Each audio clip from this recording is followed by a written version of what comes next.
کہا کہ اتنی پہلے کتابیں لکھی ہوئی ہیں، اب آپ کا کیا فائدہ ہے؟ انہوں نے ایک جملہ کہا تھا کہ ماں کان للہ یبقا، تو اللہ کی بھی ہوگی بس وہی رہے گی.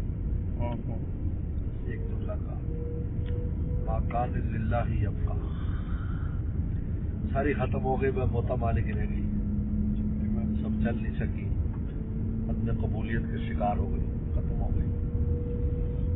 تو اس میں جو اہم بات جو ایک بہت بڑے جو علامہ جنہوں نے سیر اعلام النبلاء لکھی ہے، انہوں نے جو نقطہ لکھا ہے نا، وہ اصل سمجھنے والا ہے، جس پر ابھی 2 دن پہلے میری بات ہو رہی تھی آپ لوگوں سے، کل یا پرسوں. انہوں نے لکھا ہے کہ امام مالک رحمۃ اللہ علیہ بہت زیادہ صوم و صلات اور لمبی چوڑی عبادات نہیں کرتے تھے، علمی مشاغل ان کے بہت زیادہ تھے، لیکن ان کا اللہ کے ساتھ ایک خاص ربط تھا اصل میں. بس وہی ربط کی وجہ سے ان کو اتنی بڑی شان نصیب ہوئی ہے.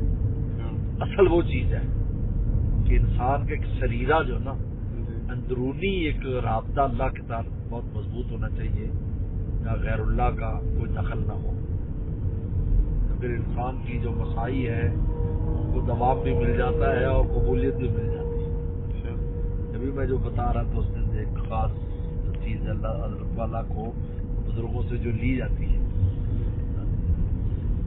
یہ جو کثرت جو ہے نا کہ شے کی کیفیت چاہیے، یعنی بس وہ ایک نقطہ چاہیے، ایک ربط ہونا چاہیے آپ کا وہاں. ماں کان اللہ ہی ابقا، جو اللہ کے لوگ ابقا. امام مالک بھی باقی رہے گا، موتا بھی باقی رہے گی، ان کے تذکرے باقی ہے، موتا بھی باقی ہے. بڑی بڑی جان.